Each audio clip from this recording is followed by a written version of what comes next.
नबी करीम अलैहिस्सलाम नमाज पढ़ा रहे थे। जोर की नमाज थी या असर की नमाज थी, सही मुस्लिम में मौजूद है। हजरत अबू हुरैरा फरमाते हैं नमाज पढ़ाते पढ़ाते नबी पाक ने कदम आगे किया, नमाज पढ़ाते पढ़ाते कदम आगे किया और यूं हाथ उठाया फिर वापस कर लिया।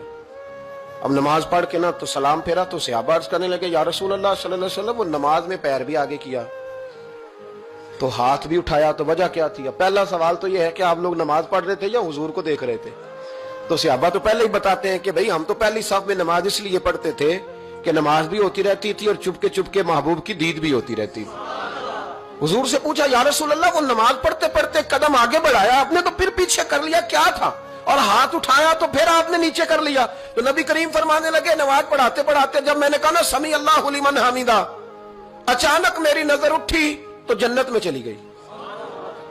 नजर उठी तो जन्नत में, तेरे लिए 2-4 कदम अर्श बरी है।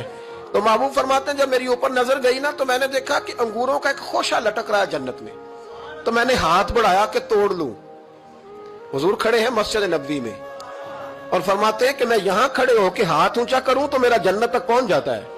फरमाया मेरा इरादा हुआ कि वो खोशा जन्नत का तोड़ लूं और जरा मैंने पैर आगे बढ़ाया ही था तो मेरे दिल में ख्याल आया कि जन्नत राज है तो राज ही रहनी चाहिए, ये राज खोल गया तो मजा नहीं आएगा।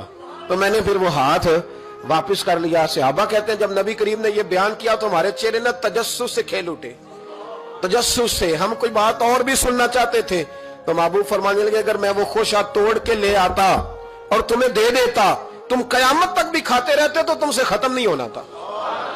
ये सही मुस्लिम की हदीस है। ओ भाई, मेरे रसूल करीम के वाक़या में राज पे शिकवा करना, कहना समझ में नहीं आती कैसे गए थे। तो तू जो चाहे तो हर शब हो मिसाले शबे असरा, इसलिए कि तेरे लिए 2-4 कदम